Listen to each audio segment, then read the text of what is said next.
शहजाद, आपकी इस पर क्या रिजर्वेशंस हैं? कौन कौन से पॉइंट्स ऐसे हैं जो आपको लगता है कि शायद ये बुनियादी आज़ादी सिर्फ सहाफ़ियों की नहीं बल्कि आम एक शहरी की भी इसको इस बिल में जिन निकात पे हमें तहफ़्फ़ुज़ात है उस पर आने से पहले, क्योंकि आज पूरा दिन जो एक मायूसी हुई ना, उसको मैं पहले उसका इजहार करना चाहूँगा, क्योंकि एग्जैक्टली हमें यही बताया गया था कि ठीक है पहले कंसल्टेशन नहीं हुई तो अब हो जाएगी, आप सेनेट में आए, अपनी रिकमेंडेशंस दें, अपने तहफ़्फ़ुज़ात बताएं और उसके बाद उसको हम कोशिश करेंगे कि कंसल्टेशन प्रोसेस के जरिए इंडक्ट करें।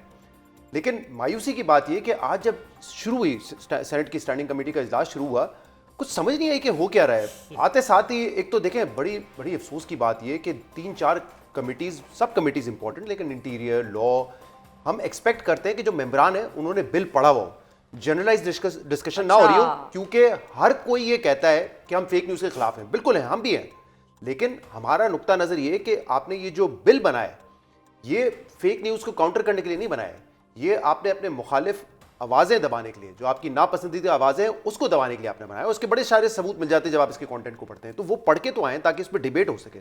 लेकिन एक जल्दबाजी थी कि बस ठीक है, हमारी भी 4-5 मिनट बात सुनी कि अब तो क्या हो सकता है, अगर हमारे पास कोई मेंबर लेकर आता है रिकमेंडेशंस या अमेंडमेंट्स तो फिर हम करते हैं, लेकिन अब इसको खत्म करें, वोटिंग करें। मतलब ये एटीट्यूड था उस बिल पे, जिसमें बिल्कुल ठीक कहा अमीर अब्बास ने कि ये सिर्फ सहाफ़ियों के लिए नहीं है।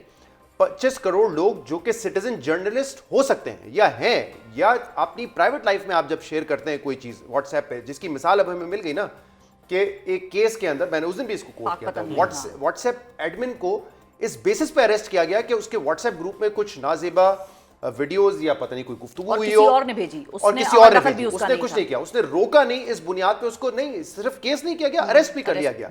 ये बिल भी हमें ये बताता है कि जल्दबाजी है कि बस किसी तरह धड़ लो, बंदा पकड़ लो, फिर देखा जाएगा कि क्या होना है।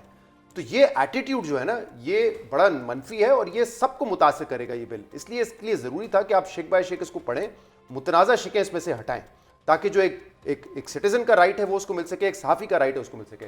हमें बार बार ये बताया जाता है कि नहीं, ये आप लोगों के लिए नहीं है, और तासुर ये दिया जाता है जो यूट्यूबर्स हैं, जो डिजिटल जर्नलिस्ट हैं, उनके खिलाफ है।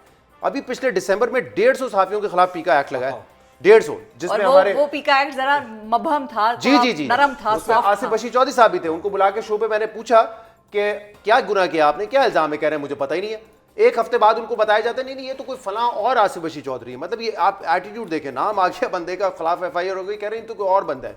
तो ये आज हमने जो इस पर डिस्कशन करनी थी, जो कि नहीं हो सकी, और बड़ी अनफॉर्चुनेट बात है कि जो भी आपने भी इंट्रो में बताया कि वो कह रहे हैं, जो चेयरमैन साहब हैं वो कह रहे हैं मैं PTI का हूँ, PTI कहती है हमारे हैं नहीं, पीपल्स पार्टी के वहाँ पे मेंबरान थे, जो हमें बाद में शिफा जो एक तासुर मिला वो ये कह रहे हैं हम तो मजबूर थे।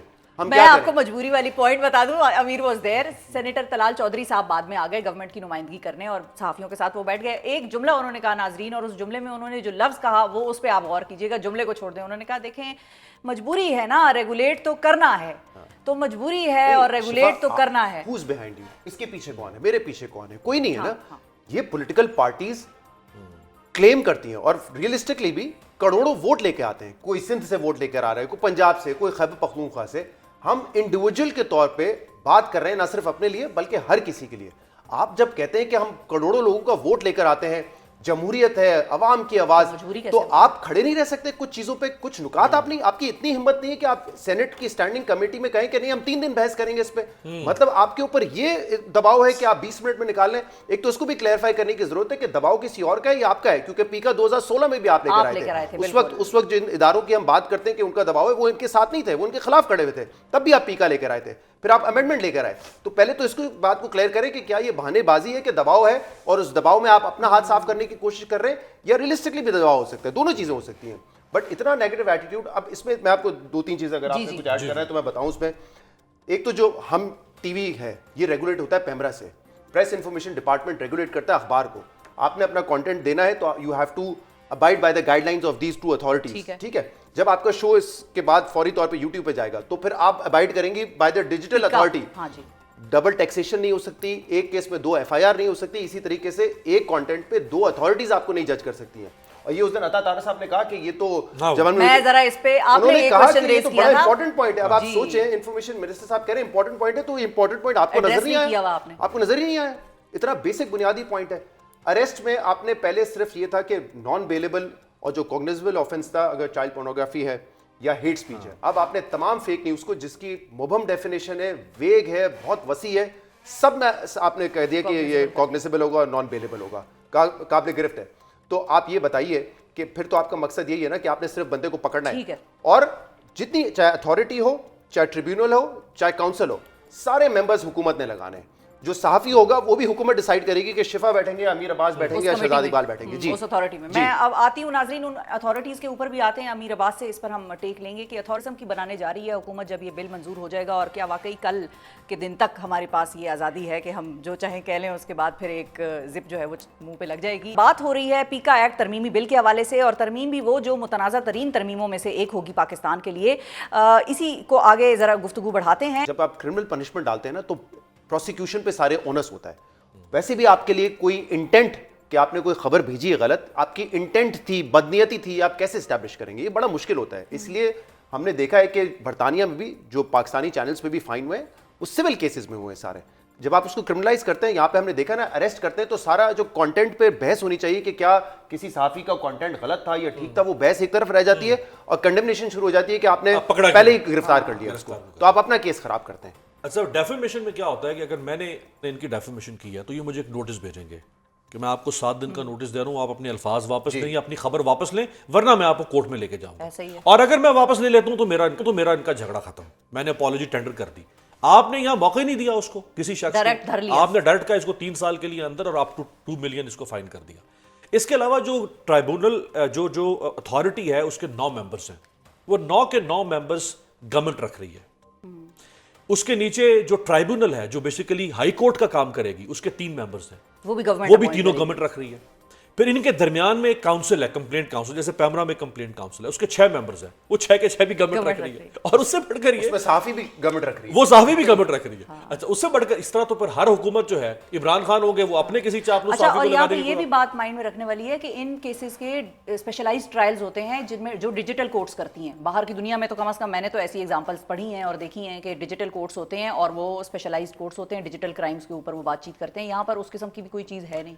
जो ट्राइब्यूनल है उसमें उन्होंने कहा है कि हम आईटी स्पेशलिस्ट को रखेंगे, सॉफ्टवेयर इंजीनियर डिजिटल का होगा कोई, बट वो लाए तो देखे ना गवर्नमेंट है। पर अच्छा, उससे बढ़कर ये कि ये जो 9, 6 और 3 लोग जो हैं, ये 18 लोग, इनमें से किसी भी शख्स को गवर्नमेंट, यानी इवन जो अथॉरिटी का चेयरमैन होगा, जैसे पीटीए का चेयरमैन है, नादरा का चेयरमैन, उस चेयरमैन को भी government with single stroke of pen हटा सकती है, सिर्फ इतने से एक्सक्यूज पे कि इनएफिशिएंट है। आप तो कौन स्टैंड ले सकता है? इनफैक्ट ये पावर भी दिया गया है कि फेडरल गवर्नमेंट इस अथॉरिटी को कोई भी अहकामात देगी, वो इस अथॉरिटी पे बाइंडिंग होंगे मानना, यानी कि अथॉरिटी की भी अथॉरिटी नहीं है, फेडरल गवर्नमेंट की अथॉरिटी है। और यहाँ आप मुझे बता दें कि किस दौर में, अभी जो हमने व्हाट्सएप वाली मिसाल डिस्कस की, कि आपको लगता है मेरे पास इतने सारे व्हाट्सएप ग्रुप हैं जिसमें कहीं पे शायद पीपल्स पार्टी की लीडरशिप को, कहीं पीटीआई की लीडरशिप को के हवाले से जोक्स होंगे, कोई बेहुदा गुफ्तगू होगी, लोग करते हैं ये बातें। तो क्या आप एफआईआर काटेंगे? नहीं काटेंगे। एफआईआर उसके खिलाफ, एफआईआर उसी के खिलाफ कटेगी जो आपका मुखालिफ होगा और जो आपकी पार्टी की सारे काम छोड़ के वो इसी काम पे बैठ जाएगा व्हाट्सएप। सही है, तो डिटेल मतन पे तो हमने खासी गुफ्तगू की। ये बताइए कि what are we in for, अब होने क्या जा रहा है? क्विकली आप दोनों के मैं क्लोजिंग कमेंट्स लूंगी। देखें, आज के रवैये से, वैसे तो मैं आपको बताऊं, उस दिन जैसे हमने जब सबने मीटिंग की थी, अता तारा साहब की बात से हमें एक हौसला हुआ था कि शायद हमारी जो मुशावरत उनसे होगी, जो हमारी रिकमेंडेशन होगी, उस पर वो बात करेंगे आगे। मुझे बताया गया था कि ज्वाइंट एक्शन कमेटी में पीबीए भी है और इदारे हैं, उनसे भी ये कहा गया था कि 1-2 चीज़ों पे आपकी बात लॉजिकल है, वो मानी जाएगी। लेकिन आज जिस जल्दबाजी में इसको सेनेट कमेटी से पास करवाया गया है और कल शायद 11:30 बजे दोबारा इजलास है, उसमें आप लोग बता रहे हैं कि शायद पास हो जाएगा, तो उससे तो उम्मीद कम ही नजर आती है। But I hope sense prevails और इसको ये रोकें। बिल्कुल फेक न्यूज़ के खिलाफ आपने एक्शन लेना है, आपने इसको रेगुलेट करना है, लेकिन एक तरीके से कंसल्टेशन प्रोसेस की बात करें इसको। बिल्कुल। अमीर आपका? देखिए, एक तो कल पीएफयूजे पूरे मुल्क में उन्होंने स्ट्राइक की कॉल और प्रोटेस्ट की कॉल दे दी है, और तमाम हमारी बॉडीज़ जो हैं, हम यानी एक हम हैं और 5 हमारे अलावा 6 बॉडीज़ ये तकरीबन फैसला कर चुकी हैं कि हम कोर्ट ऑफ लॉ में तो जाएंगे ही जाएंगे। और जैसे ही ये कल अगर पास होता है तो इसको 2 दिन के में मेरा ख्याल है मुश्किल ये प्रेसिडेंट से साइन हो जाएगा और ये इसका गजट नोटिफिकेशन। ये एक सिंबॉलिक एहतजाज नहीं करना चाहिए, जैसे प्रेस गैलरी से आप वॉकआउट करते हैं, it has to be for certain longer duration, ताकि इनको अंदाजा हो हुकूमत को कि आप लोगों ने जो किया है वो ज्यादती। ये नहीं है एक टोकन आपने वर्कआउट किया चले गए, आप उनके पर अगर उनकी कवरेज का बाइकआउट कर रहे हैं तो एक प्रॉपर हो वो। बिल्कुल सही है, बिल्कुल सही है। बहुत शुक्रिया अदा करेंगे। शहजाद इकबाल नाजरीन हमारे साथ मौजूद थे, अमीर अब्बास हमारे साथ मौजूद थे, और आखिर में मेरा अभी फाइनल वर्ड या फाइनल मत से यही है कि आप फेक न्यूज़ को ज़रूर रोकें, हम आपके साथ हैं, मिलकर काम करेंगे आपके साथ। सहाफ़त को ना रोकें और कंट्रोल में और रेगुलेट में फ़र्क वाजे करके कानून साजी करें तो ज़्यादा आसानी होगी आपके लिए भी और हमारे लिए भी अपना काम करने में। आज के प्रोग्राम से नाजरीन इतना ही। अपना बहुत ख्याल रखिए, हमें और पाकिस्तान को दुआओं में याद रखिए। अल्लाह हाफ़िज़।